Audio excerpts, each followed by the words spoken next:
حضور گلیوں میں گھومتے پھرتے بلند آواز میں سورۃ تکاثر کو پڑھتے تھے. بسم اللہ الرحمن الرحیم الہاکم التکاثر حتی زرتم المقابر کلا سوف تعلمون ثم کلا سوف تعلمون. کثرت طلبی نے تمہیں ہلاک کر دیا. الہاکم التکاثر یعنی اسی میں لگ گئے بس. الہاکم التکاثر کثرت طلبی اتنا ہلاک حتی زرتم المقابر یہاں تک کہ تم نے قبروں سے ملاقات کر لی. کلا سوف تعلمون تو دیکھو اس کا ایک اختتام ہے، اینڈ ہے. تو سوف تعلمون تمہیں پتہ چلے گا القریب. ثم کلا سوف تعلمون اور اس کے بعد ہم پھر کہہ رہے ہیں کہ تمہیں پتہ چلے گا. یہ 2 دفعہ جو آیت ایک ہی الفاظ میں ہے اس میں مفسرین نے یہ لکھا ہے پہلا جو تمہیں پتہ چلے گا وہ موت کے وقت پتہ چلے گا، دوسری مرتبہ جو پتہ چلے گا وہ قیامت کے دن پتہ چلے گا. اس کے بعد حضور ایک بات کہتے تھے، یہ اپنا آدم، اے آدم کی اولاد، تم یہ سمجھ رہے ہو کہ جو تم نے جمع کیا یہ سب تمہارا مال ہے.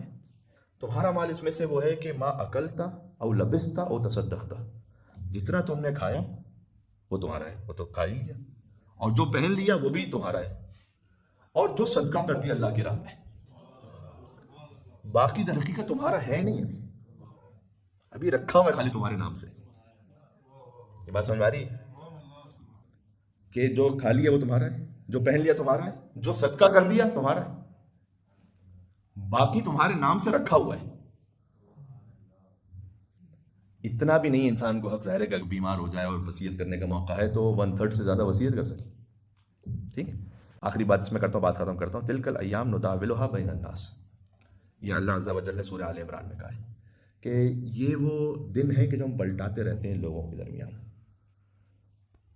میرے خیال میں شاید میں کہہ سکتا ہوں اطمینان سے، کسی کو برا بھی نہیں لگے گا، کہ آج سے 100 سال بعد ہم میں سے کوئی یہاں پر نہیں ہوگا. ڈفرینٹ کراؤڈ بیٹھا ہوگا اور خطیب ہوگا.